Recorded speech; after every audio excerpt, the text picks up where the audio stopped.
Okay, so now I'm going to give a talk about something or other. I haven't got a clue what. Sometimes I have a kind of an idea, but today I don't. So anyhow, I just remembered the first meditation which I ever did, because I just mentioned it. So those of you who want to go to toilets or go outside, sit outside, are already fed up and want to go home, if you all go home, I really support that. And I can go and have a nice easy night. Is that true? I don't know, but I know that many come in, many go out. So one of the things which is kind of important is remembering the joy and the happiness of the meditation and the wonderful people who come here. This is where we start to build up a community of people who trust one another, who are kind to one another. Just one of those stories I kind of remember. I had an old school friend who came to see me in Thailand many years ago. And I don't know how to kind of entertain a friend. You know, you can't take him to the pub or see a movie together. These are all things which we don't do as monks.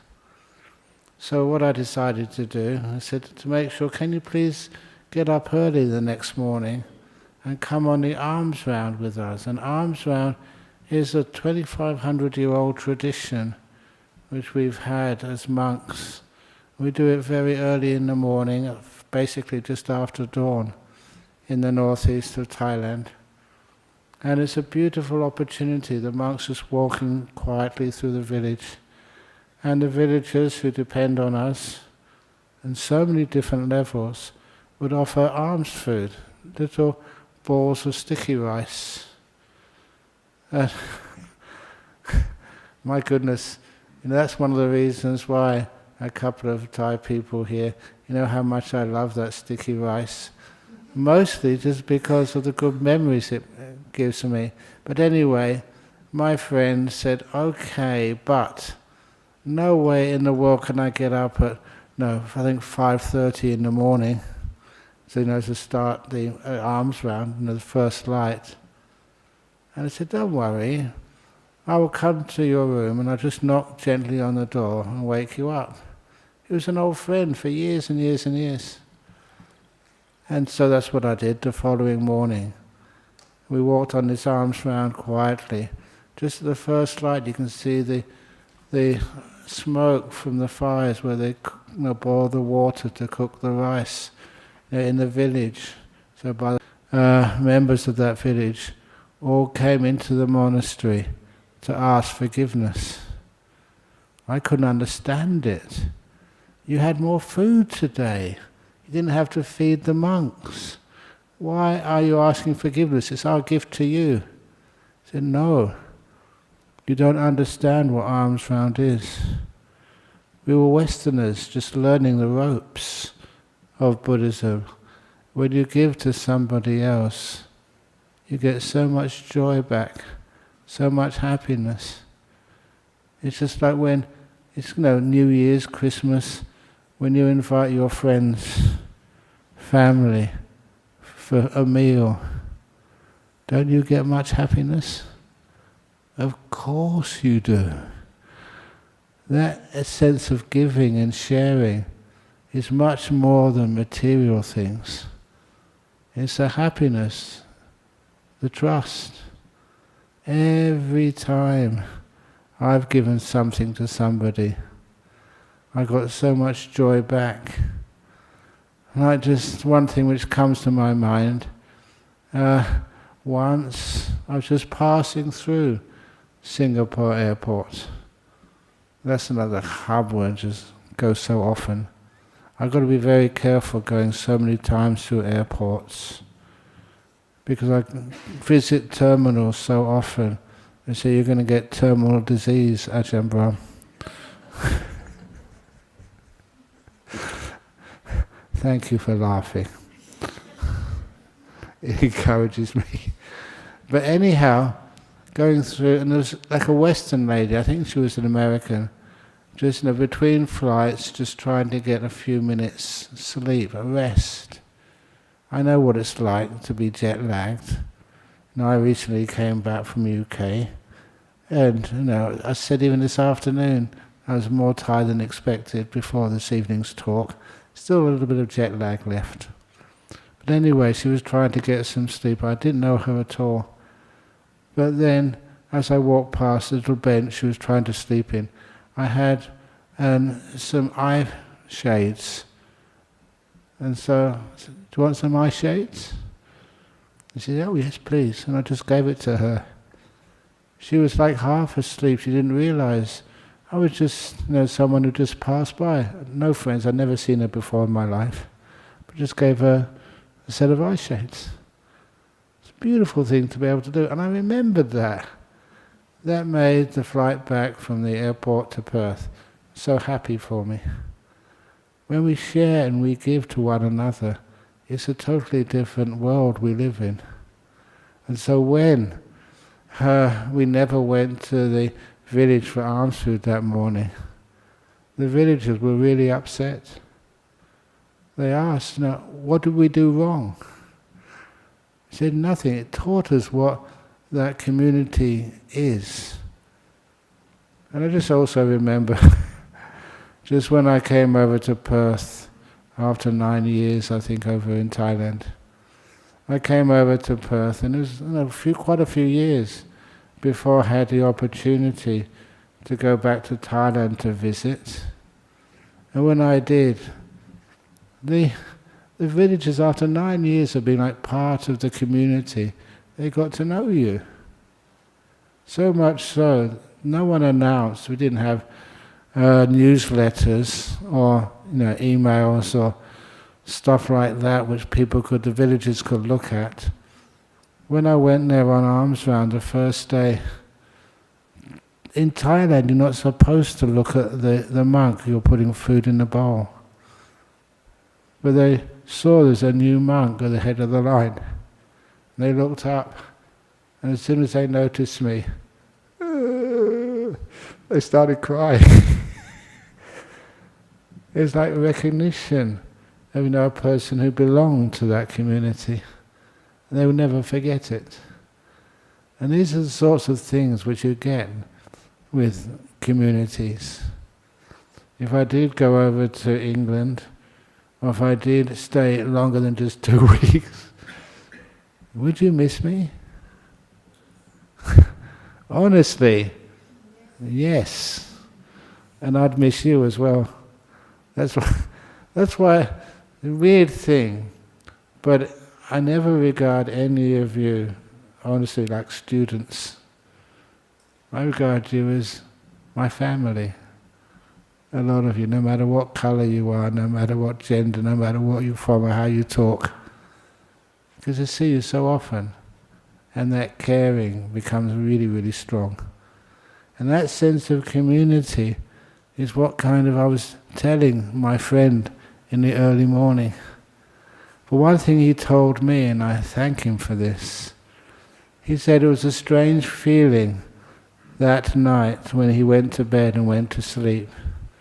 Because he said, he was living in London, and in London many friends tell him, they'll be there at this particular time.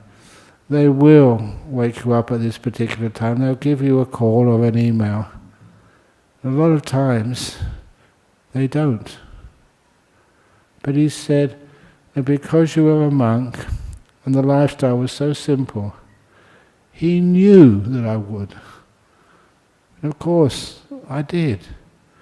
That kind of certainty, that trust, was something I took for granted. But for him it was rare. He said he went to sleep not having to set his alarm. He knew that I'd be there on the morning knocking on his door and giving him time to wake up, go to the toilet, get dressed, and get ready for the alms round, which was a beautiful experience. This was sometimes what we know about a community, where we trust one another. We're friends. We'd always be looking out for each other. That's why at things like New Year's or Christmas or whatever, you don't care what sort of holiday it is, I remember just an art teacher, Ajahn Chah. He never seen a Christian ceremony before. But he said, why are you Westerners getting so into Christmas? What is Christmas, he asked. And we explained it to Ajahn Chah. It's a season of goodwill and kindness, forgiveness and friendships to all beings. We're just being honest, not historically, but what that actually means. When you go to some of your family for Christmas, when you just send people little greetings or cards throughout the world, those of you born in that Western tradition, what does it mean to you? And once Ajahn Chah heard what it meant, he said, wonderful. So he would come every year to Wat Barnanacha on Christmas Day, but he would never call it Christmas. He called it, it's one Buddha-Christmas. Buddha-Christmas. Why not celebrate the good things in people's traditions, no matter what those traditions are? Any bad things, of course we don't sort of celebrate. We celebrate without having to, get into, please excuse me, alcohol and things. That's one of the reasons why one of the best events of New Year's or even Christmas or Buddhamas here, which Ajahn Mudito is going to celebrate, after the event is finished, when you go home, please try and find a policeman. And if you get stopped by a policeman, because they do random checks all over the place, and he asks you, please madam, have you been drinking? You said, yes. Can you please test your alcohol level? And you blow into the tube, and it comes with a 0 reading. That's really good fun. You said you've been drinking. Oh yeah, of course. Tea, orange juice, coconut juice. But we have parties where no one gets drunk, and they get even more happy, more joyful, which is kind of a great lesson in spreading that you don't need alcohol to be happy and have fun. Some of that fun is just, the friendship you have with so many different people from so many different lands. And that friendship is gorgeous, because that means you can do what I do. Sometimes if I land in the airport, sometimes you meet people, hey, you're Ajahn Brahm. Yeah. And so you have many places you can stay, much food that you're offered.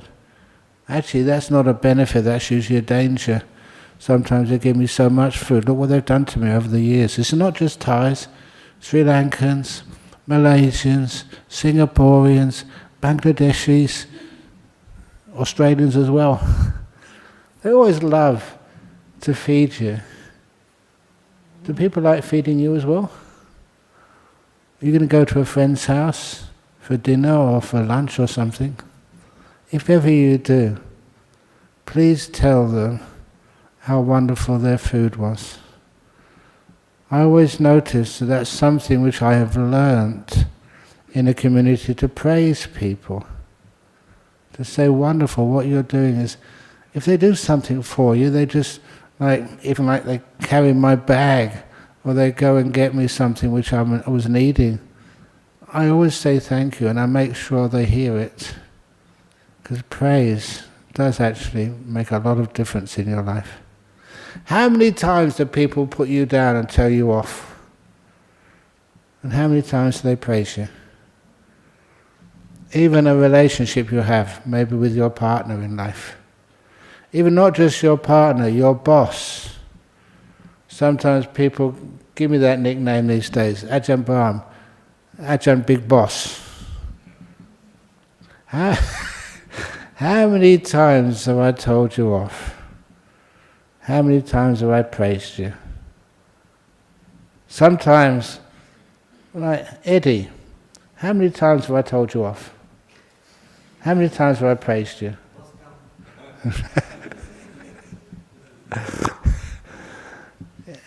This is something which I found, I don't know when the last time I told this story, but it's worth listening to.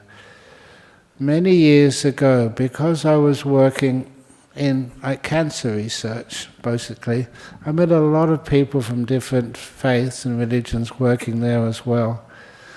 And some of those were not pastors, like chaplains. And one of them was the head chaplain at Curtin University. He got to know the work I was doing. And because he was at Curtin University, he asked the Vice-Chancellor to nominate me for one of the awards, the John Curtin Medal, many years ago. How many of you remember that? Only one? Oh, two, three, yeah, okay, four, yeah.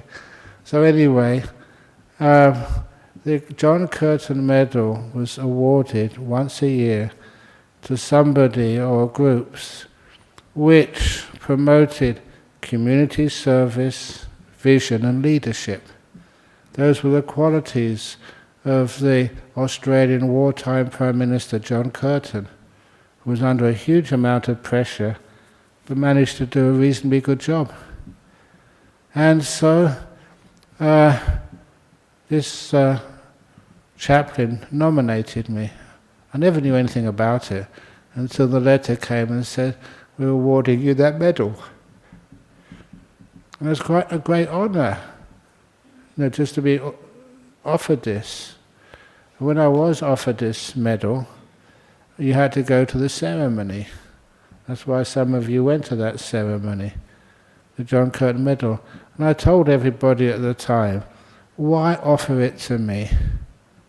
Because community service is what you do instead of going to prison.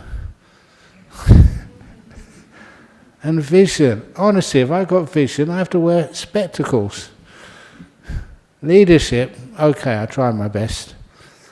But I went to the ceremony and you had to give a speech, like people do. And so I gave my speech, and my speech was, I still remember it, I said, "I don't know why you've given this award to me. It's a great honour. But there are other people in the community who serve and help out much more than I will ever do.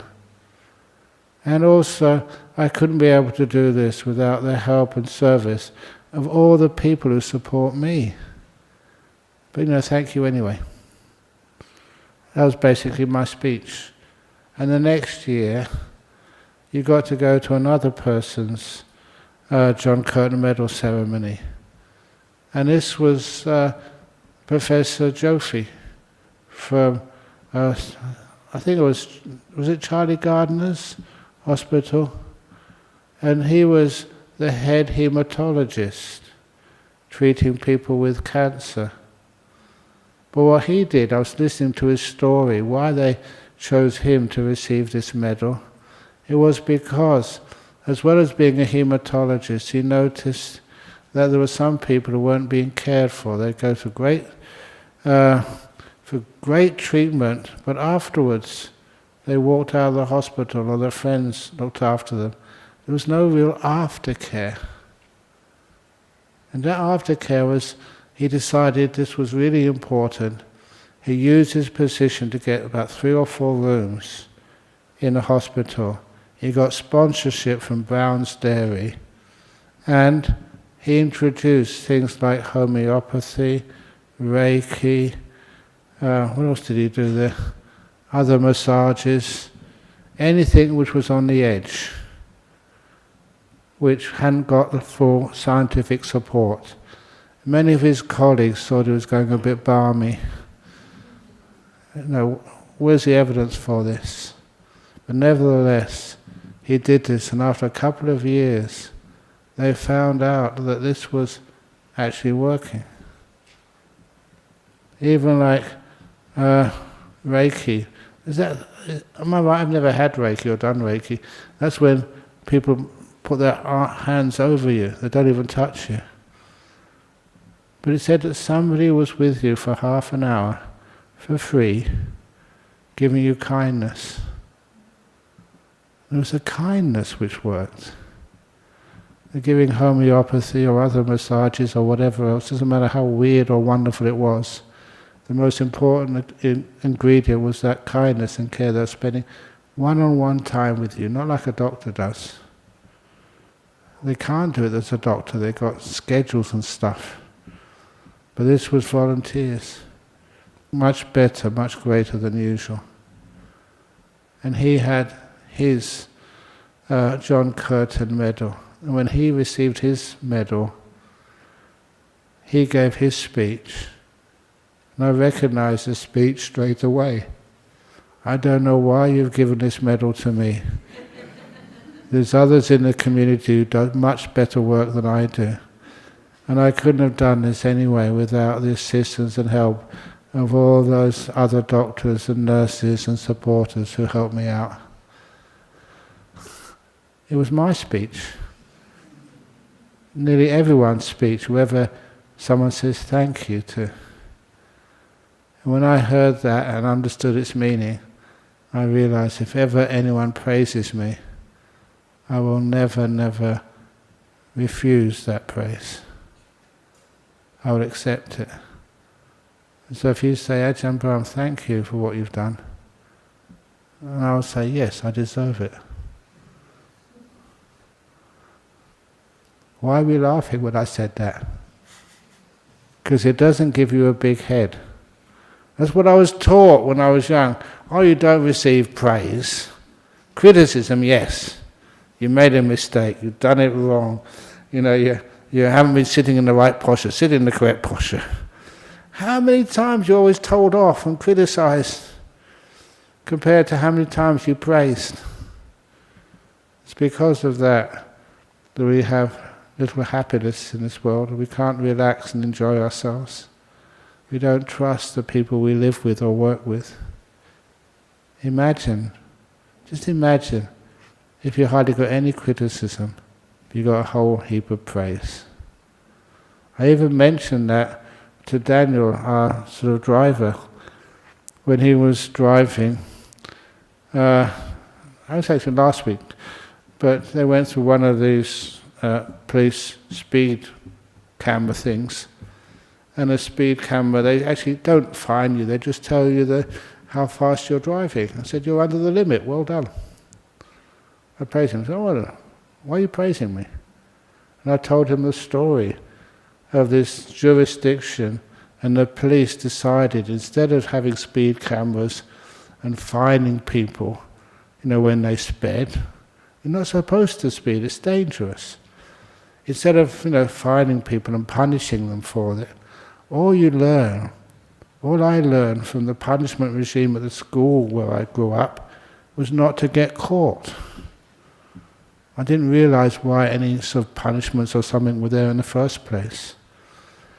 And so, I remember hearing this story. This jurisdiction decided to tell the police, don't fine motorists, but if you see a motorist, a driver, driving well, always under limit, not speeding, turning left or right properly, follow them for a little while. And if they really are a good, courteous, kind driver, stop them and give them a $200 reward instead of a $200 fine. It's called positive reinforcement. Isn't that a wonderful thing to do?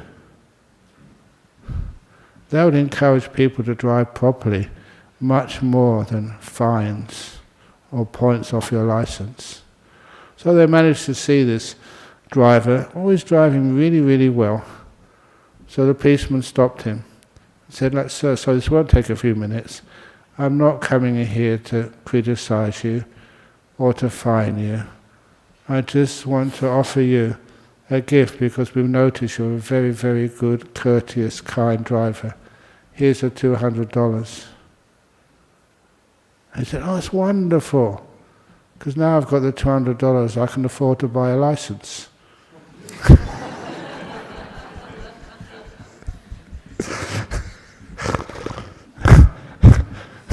Sorry, but I have to tell a joke during a talk. But the praise, when you praise people, that actually does make them, again, a bigger heart rather than a bigger head. You feel much better about yourself. You feel much better about the family in which you live. You might feel much better sort of, coming to this place. Hopefully I never ever tell you off no matter what you do. But I'll praise you. How many of you have been coming every week? You give your donations. Please don't make good works anonymous. They inspire people. They inspire me. They give you a much bigger heart. Whenever I've done that and praised someone, especially the monks or the nuns, they work harder to get more praise next time. It increases their good behavior. Same with the kids. What's it like being a kid? There's a couple here are still listening. Well done, thank you for coming. Even though you pay more attention to the book you're reading or the monkey is very close to the monk. So well done. It means that they enjoy coming here. Often when people bring their kids over to Bodhinyana, sometimes you tell your kids, please behave, don't do this, don't do that. My goodness, I don't encourage that at all. Mum and Dad, please let the kids feel happy when they come here. They can play around, and sometimes it can be really entertaining. And when they play around and they just move around, at least they feel happy coming to see monks or nuns, which means later on in their life they can always have like a godfather or godmother. I was going to say a fairy godmother, but I can't say words like that. But just the idea that another member of their family who they can trust, who they know they don't feel afraid of. And that can really help them out within times of difficulty. And that's what we do. Okay, you get to know quite a few people these days, and that could be very, very helpful for you. Just that time, just because I was talking about Curtin University, that I got to know the Vice-Chancellor in the old days so well that when I needed her help, it was so easy. It was one of the Sri Lankan women. They were studying nursing over in Curtin University. They had a couple of kids, and also their husband was working 2 jobs in order to try and pay all the bills while she was learning to pass her degree in nursing. And that's when Sri Lankan community here told me that her husband, coming home from work, not resting enough, crashed the car and killed himself. It's only because he was trying too hard to look after the family. And she was in big stress because she didn't have that much money. She was just on a scholarship, I think, from Sri Lanka, which now would be gone because her husband had died, or something like that.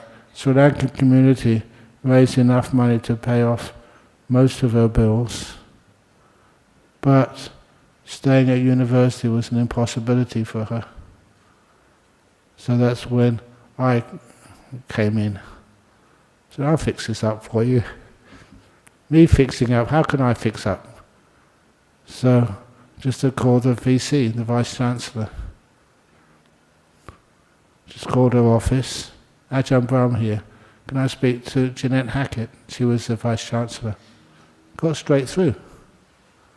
She knew me, she trusted me, and I said, look, we've got a problem.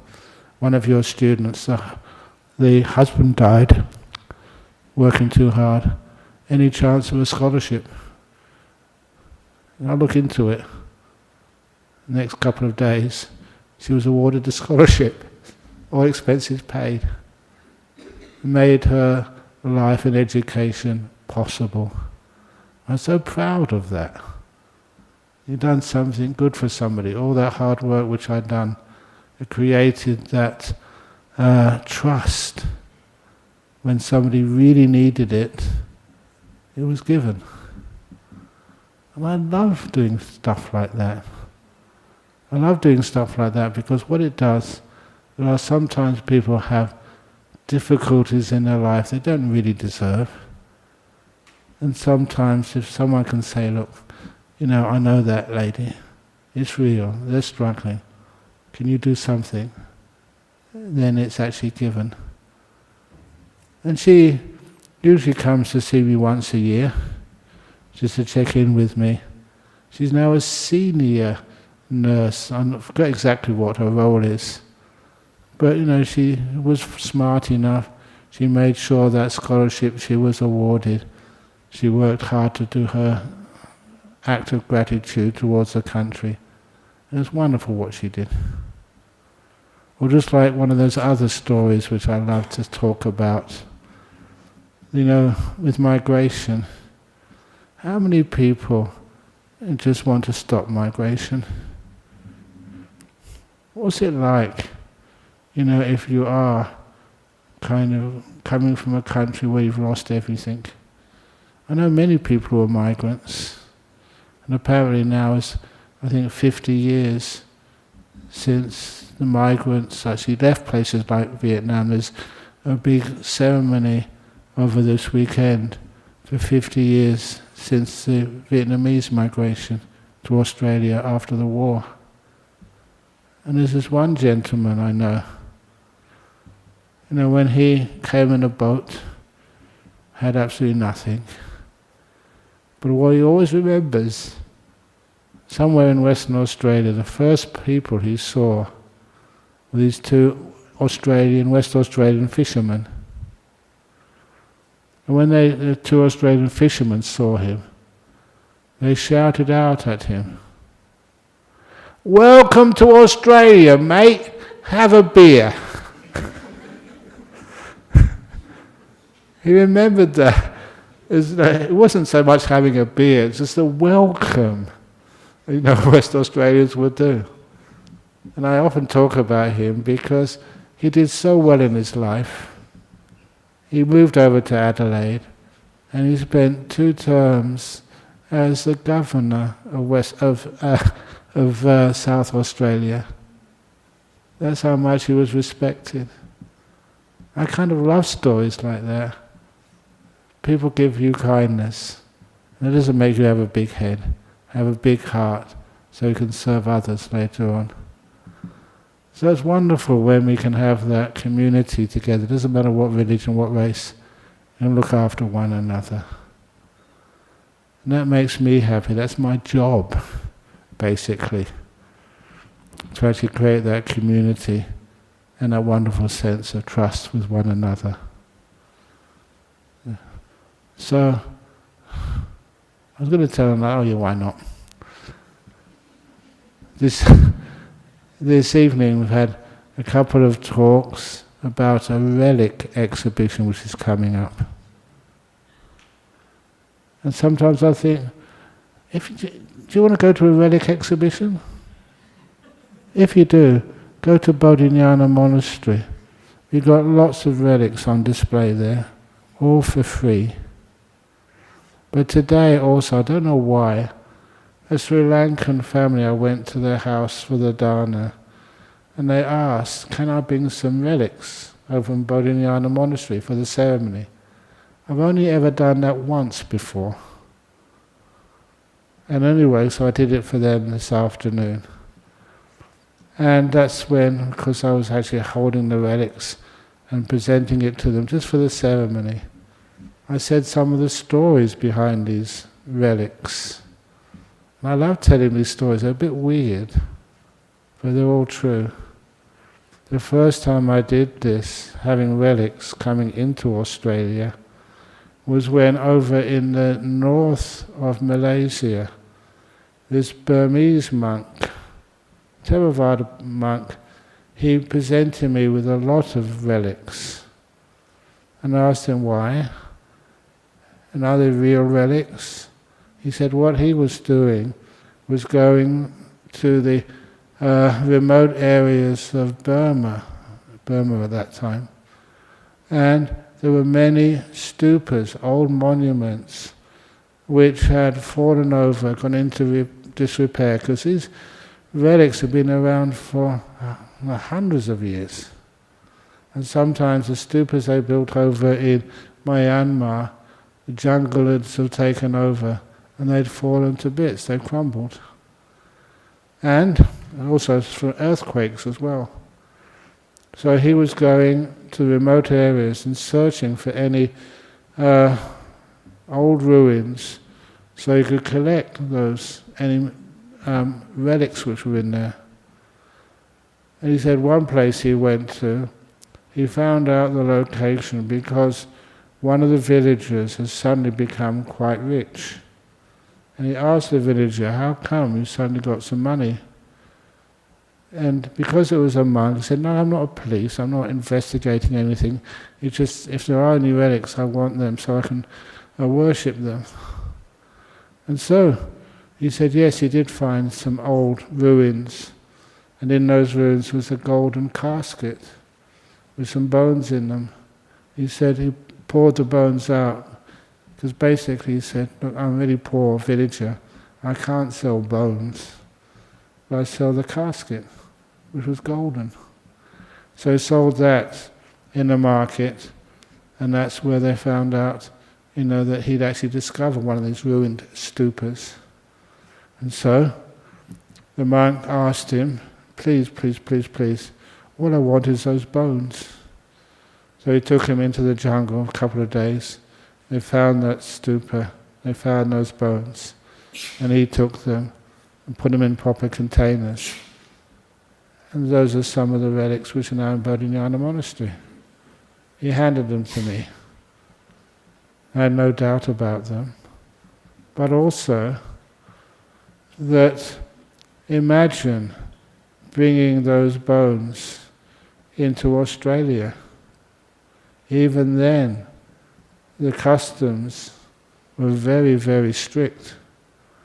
They had basically the same forms as you sign today, and all the list of things which you're not allowed to bring into Australia. And I listed them under human remains. That was the only category which made any sense. As a monk, you have to be honest. So I put on the list human remains. And that's, of course, I went through the red channel, something to declare. When I went through that red channel, I said, what have you got? Human remains, I said. Monks are honest. Don't ever be afraid of being honest, because it's amazing what happens next. Really. So I took them out and showed them to the customs officer, and he said, he called the head of the customs over, who was on duty that evening. So I need some help on this. What's the problem? This gentleman here in the brown robe, bald head, he says he's bringing into Australia human remains. And he had a look at it. What remains are they? And I put my hands up, as I usually do. I said, these are Buddha relics. I told him where I got them from. They were all sort of, no way you could open the lids of these things. And this guy, I remember him saying, this is too difficult for me, he said.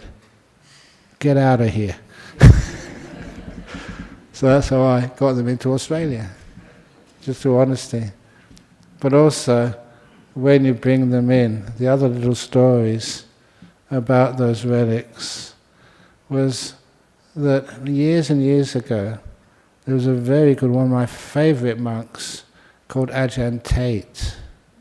He was a monk when I first went into Thailand, that he was in a hospital, in Sirivat Hospital, under the care of the King of Thailand at the time. He was dying of cancer. And when the doctors in the hospital, 100% good care, said there's nothing more we can do, he said, it's much better that I go and die in my monastery, which was over in on the Mekong River, just a few miles upstream from Nong Khai. And so he went back to his monastery. It took him another 25 years to die. A wonderful monk. He was the one, I'm going off on tangents like I usually do. He was the one, I really, really wanted to see him, to ask some questions which Ajahn Chah never answered. So I had to make an appointment. Even in those days it was so popular. I had to wait in line. When it was my turn, I waited 2 or 3 days to see him. I came into the room, I had all the questions worked out. And as soon as I came into the room, and he turned around, this tiny man, monk's robe, looking out into the Mekong River, I said to him, I just got blasted by so much loving kindness. Real loving kindness. All I could say was, I think it's probably better that we find the answers to our own questions. He said, yes, that's true. Basically, I was just making an excuse that all those questions I waited 2 or 3 days to actually get the appointment to ask had all totally vanished. It wasn't I was scared, I was just being blissed out. And that's what happens. And I thought at the time that you're going to have to get the strongest water buffalo in the region to drag me out of this place. I just don't want to go. You felt safe, at home, at peace. No one would ever criticize you. No one ever will do anything to harm you. It's one of the safest moments I've ever felt with this great monk. But anyway, with this great monk, how did I get into this? His relics. Oh yeah, he gave 3 relics when he visited Perth many years ago, before I'd come. And he gave these relics to this lady who lived in in Manjimup. She was one of our members. Many of you may know her. I think, where is Lynn Jackson? It's Maureen Barton, her name was. And her husband left her, and so she was staying in this house by herself.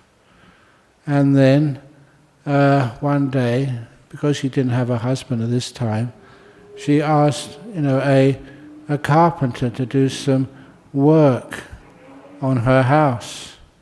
And this carpenter, a good man, nevertheless knocked over her shrine where the relics had been kept.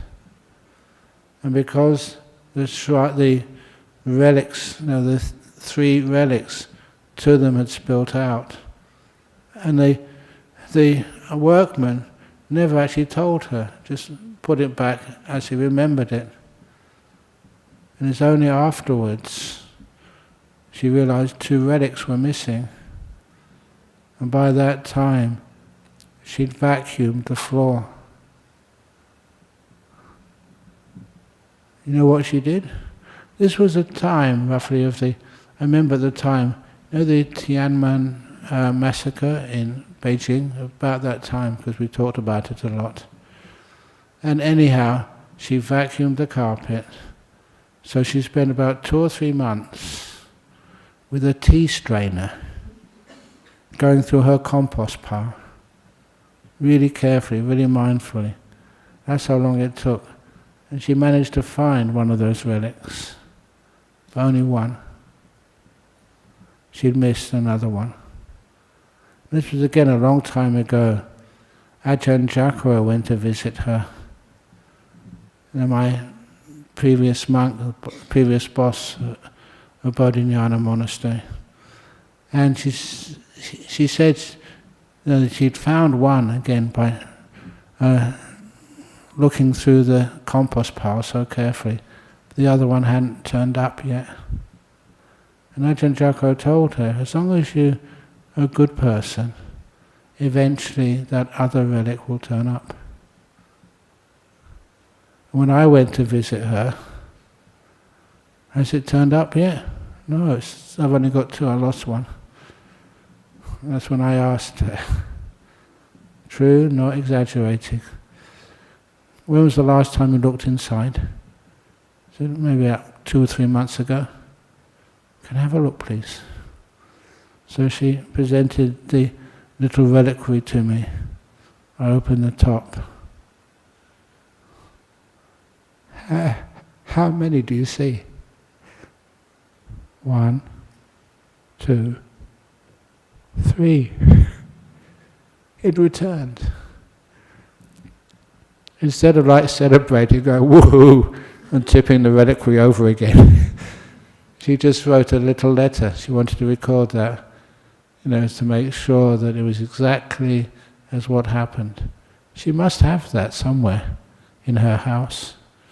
But anyhow, this is what I was told, what I've seen, that sometimes these are not just ordinary things.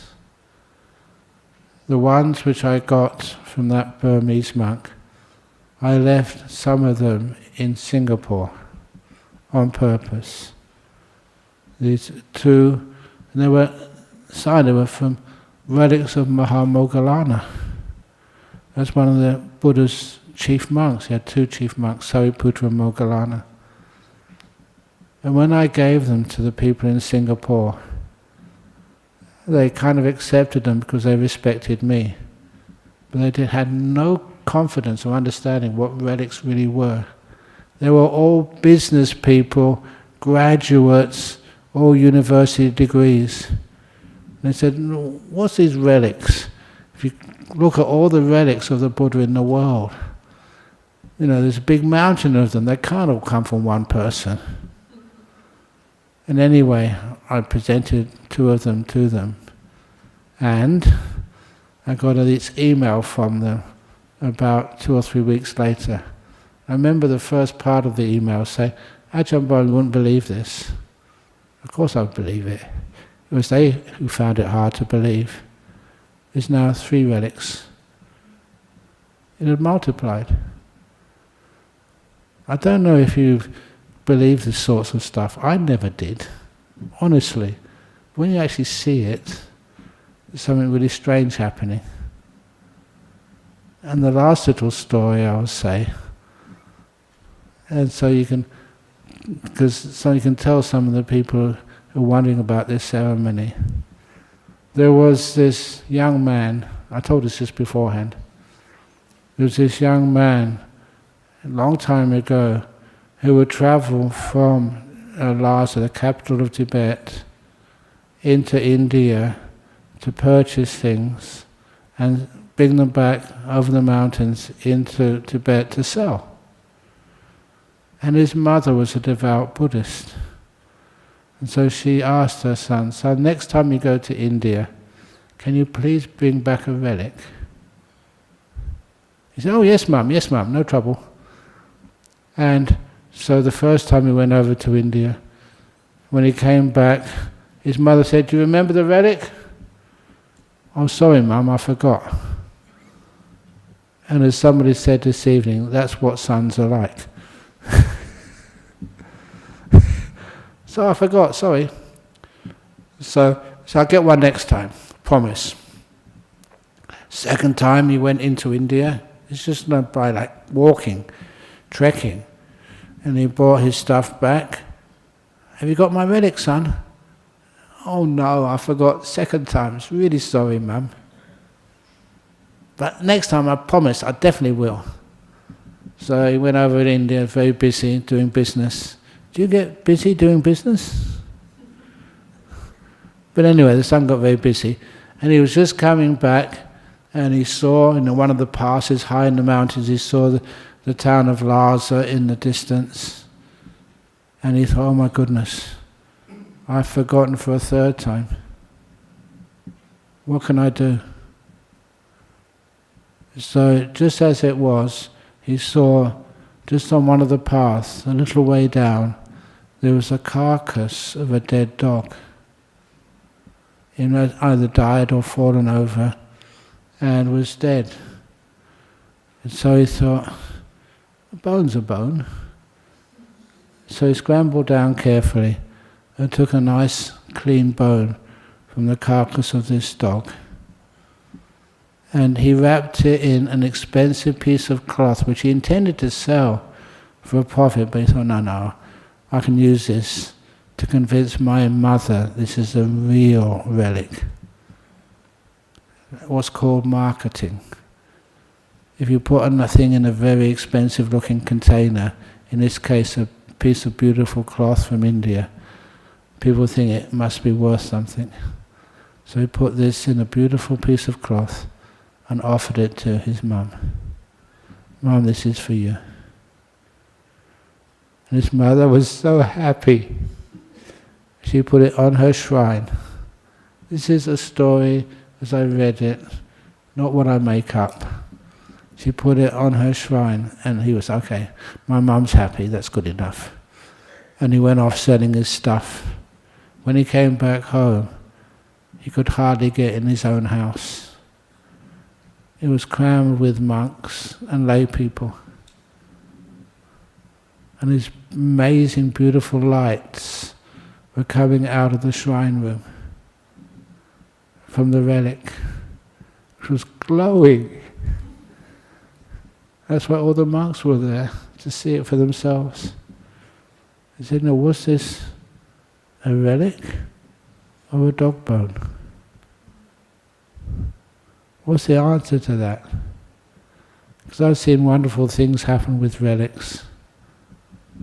They're kind of, please excuse me, how I understand it, like even heavenly beings, they make sure they look after them. If someone has got so much faith and confidence and goodness, then that becomes a Buddha relic, a real one. If they don't, please excuse me, but the president of the Buddhist Society of Victoria told me this. He said he was given a Buddha relic. He also, like the Singaporeans at the time, didn't believe in Buddha relics, but he's a president, he'll take it to the temple one day when it's convenient for him. Instead he just put it in his cupboard at home and forgot about it. And 1 year later he remembered, I better take that relic over to the Buddhist temple. That's the one which I keep going to. And when he looked inside the cupboard, he had the little reliquary, the little casket, but nothing was inside of it. That's what happens if you don't look after them, you don't deserve them, they disappear.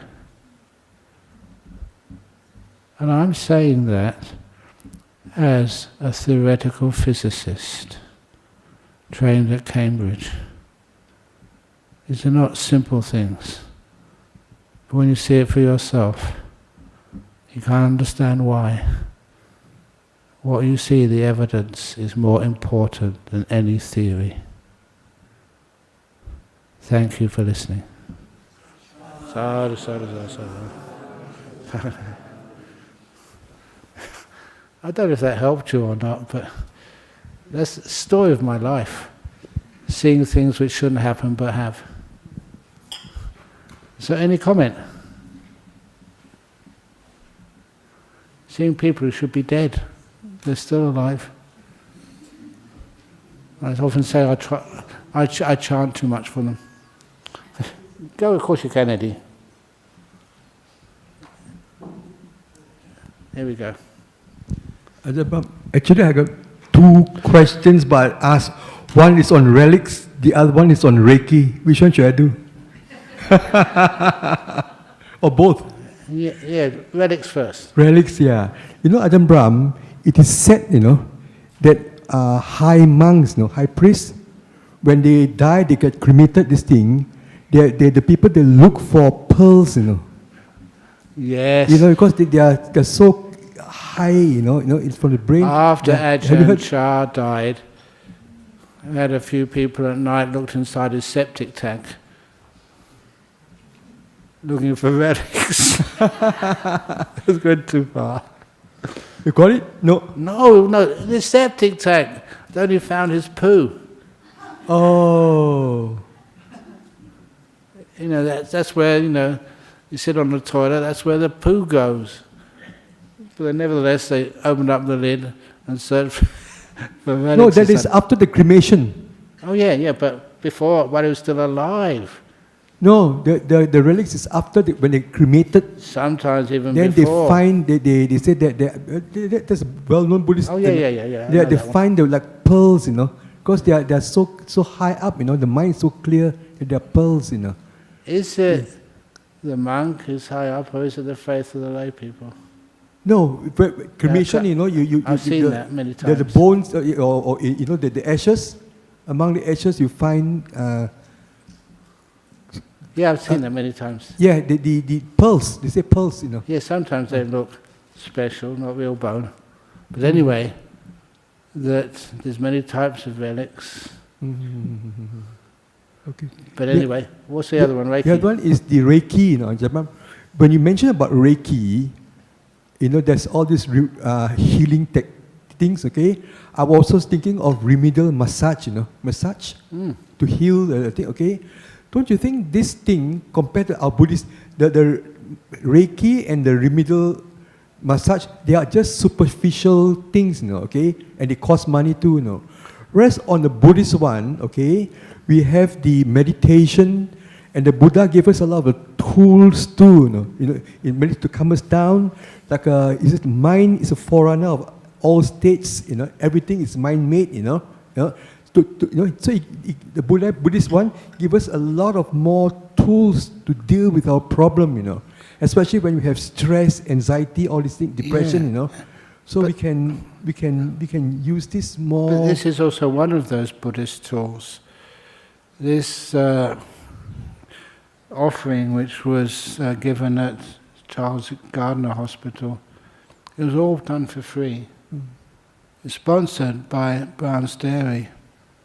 And it didn't matter, how it worked, whether it worked. Imagine that somebody's with you, out of kindness, they're doing this for free, and they're giving you some Reiki or foot massage or any type of massage or any type of therapy. If they do it with lots and lots of kindness, I know that works so amazingly well. Have you ever been to a hospital and you just go in and you get treated? Thank you, woman. Next, please. Because it's not human enough, not kind enough. And you can't blame sort of the people who work there.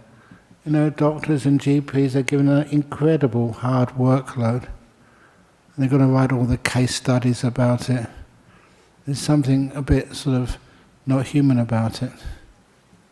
But when you have that time to care, then you care much more. I don't care what you're doing there, as long as you're caring for somebody, make that the most important therapy, and then it works. But don't you think Buddhist one is deeper? This is give us more tools, the Buddha give extra tools to work on? This is another tool. Oh, this is another tool, fair enough, They're all great. Yeah. Okay. Thank you. Any questions? Yes. Okay, one over here. Sandra.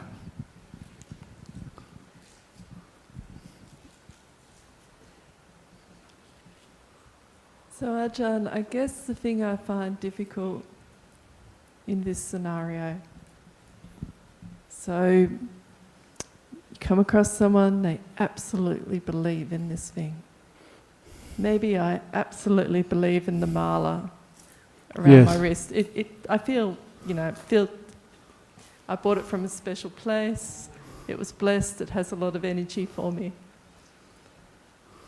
But then, if I come across this person who just really is quite attached, quite believing in this particular relic, amulet, whatever it is. Yes.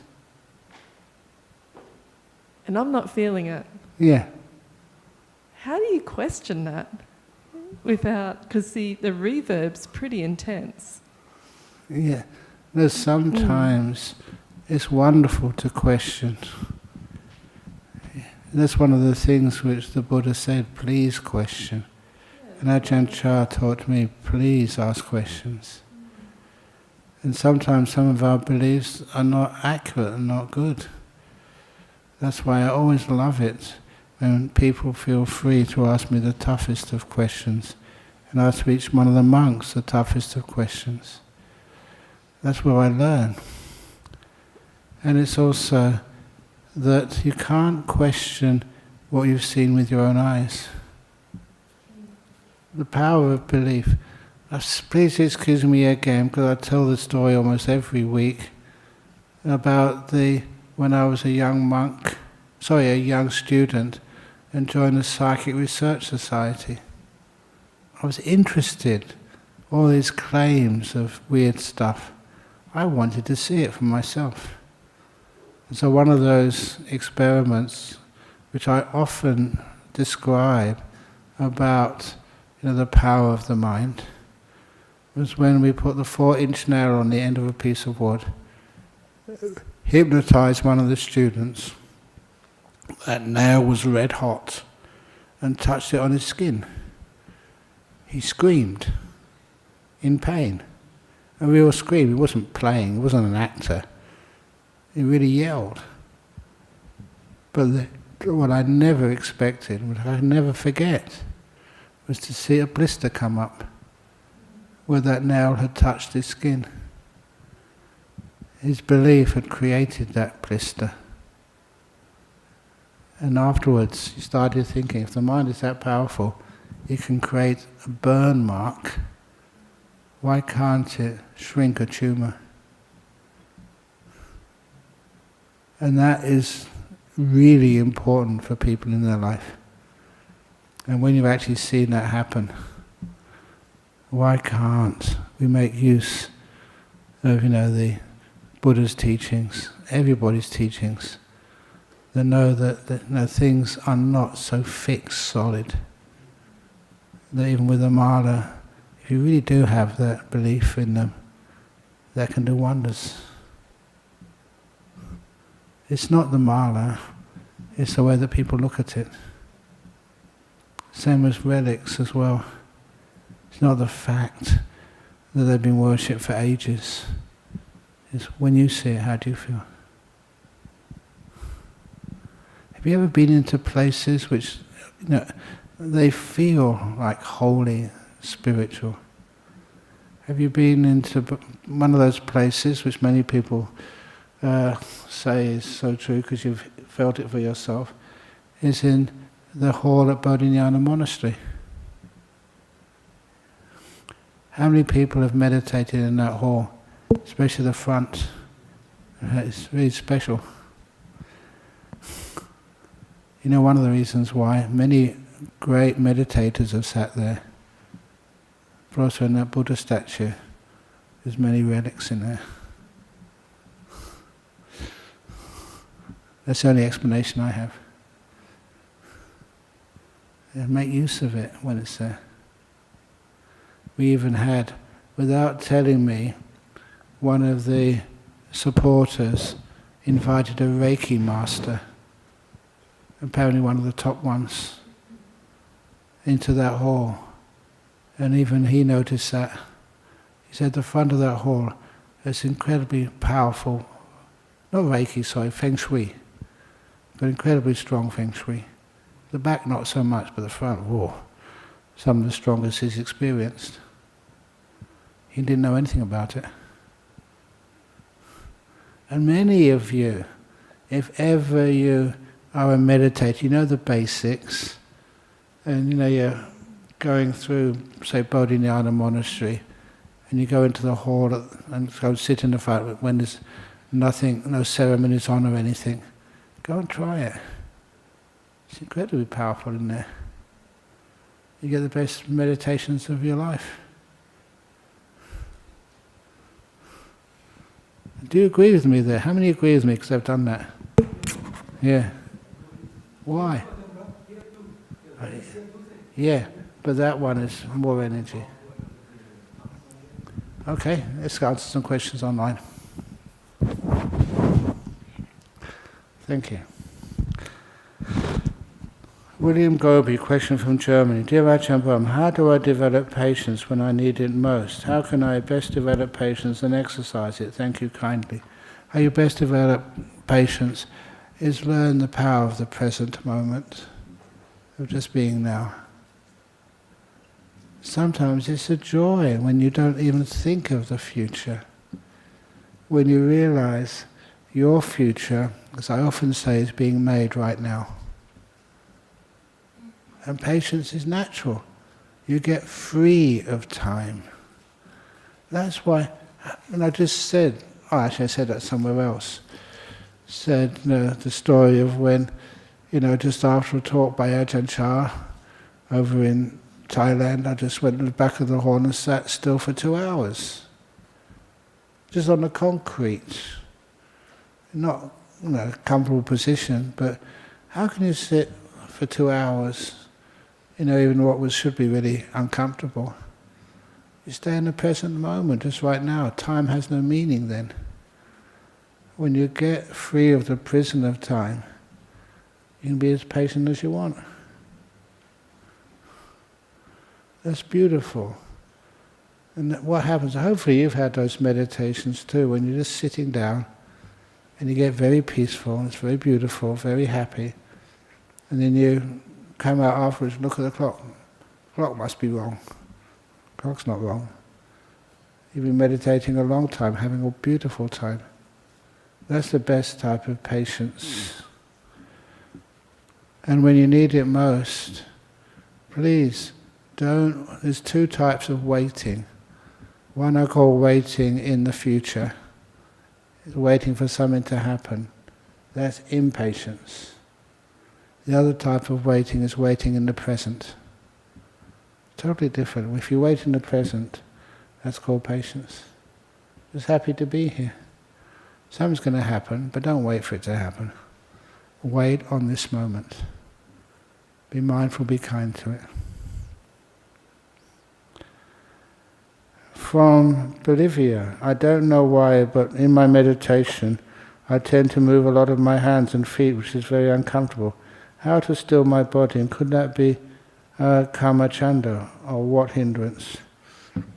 First of all, try to get the body as comfortable as possible in the beginning. And then if it does move, sometimes it moves without you telling it to move. It moves naturally. I've seen this happen, especially with people's hands. Often that's a case of just some repressed energy, often negative energy in the body, just needs to be released. Don't try to keep it still. Just let it happen.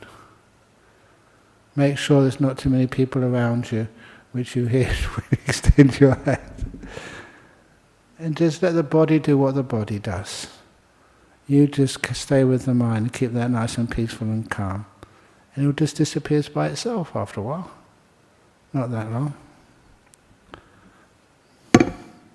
Oh, this is a question from Medan in Indonesia, one of my favourite places. How to effectively teach Dharma to children so they have strong faith and enthusiasm to practice Dharma? That was always a problem for many people. They thought the children need to be at least teenagers or adult before they can learn, but that's not true. I was telling somewhere, I think it was over in London, when I went to a kindergarten in Singapore on Wesak, they asked me, can you please teach 4 and 5-year-olds about the meaning of Wesak? I love being challenged like that. So what I did, I know that it's a waste of time teaching kids theory. Practice. So the Wesak First of all, the birth of the Lord Buddha. And they know the story that he came out, he could actually walk straight away. He walked 7 steps, put his finger up and said, I'm the chief in the world. It's my last birth. So okay, kids, you've seen that already in the books. Now, stand in the line here, 7 steps, and put this finger up. Not the other finger, no, this finger. I'm the chief in the world. They did that perfectly. And the reason why I did this, I remembered when I was a kid, one of the teachings in primary school, which I always remembered, when the teacher said, imagine you're a tree in the forest and you're blowing around in the wind. It was so meaningful for me, even in the first year at school, I remembered it. It was a beautiful, lovely thing to do. And so now you see the big Buddha statue behind me. Now sit like that. Just, sit cross-legged. Your kids, put your right palm over your left palm, thumbs touching back straight, chin down, close your eyes. And just imagine that you've just become a Buddha. You've just been enlightened. Imagine what that feels like, each one of you. You have nothing more to worry about. Jobs, children, interviews, all of that you don't need to, but you're a Buddha. Totally safe, secure for the rest of your life. Nothing to worry you at all. Health problems, no problem. Imagine you're now fully enlightened. After all these years you've done it. How does that feel? So peaceful. Nothing to do. You don't have to try and watch your breath or silly things like that. You just are there, right in this moment. No need to plan anything, got nothing to be afraid of. Your past is free of that now. You don't have to worry about anything. And I was saying this for about 5 minutes, and all the kids were motionless, using imagination to bring up the feeling, what we call the taste of enlightenment, for each one of you. And I was so successful that all the adults and the teachers complained. Why have you never taught that to us? So that evening I had to do the kids' Waisak meditation, the Buddhanusati. It really worked. So that's how you teach it to kids. You teach it through using the power of imagination. Last question. Dear Ajahn, thank you for your gifts of Dhamma. Thank you, I deserve that. And you deserved it for staying so long and listening to me. And being such a wonderful example of Samma in his contemporary world, and all your service to the Sangha, being a real true bhikkhu. You see, it's praise. Does that make me big-headed? Big-hearted. When you say things like that, I want to actually teach more. But not this evening, on another day. Thank you all for listening. Sadhu, sadhu, sadhu, sadhu. Next Friday, I'm sorry, but I won't be here. I'm sharing my teachings next time. Where do you think? Penang. I'm not going on a holiday. I'm not going anywhere near any beach.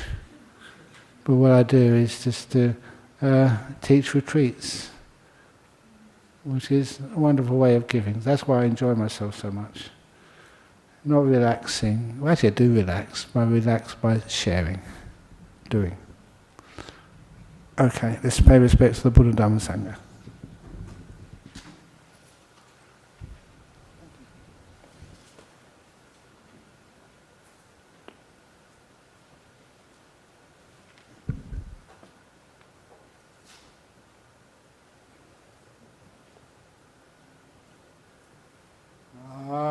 Arahang Samma Sambuddho Bhagava Buddhang Bhagavantam Abhivade Suakato Bhagavata Dhammo Dhammang Namasami Supatipano Bhagavato Sāvaka Sangho Sanghang Namami.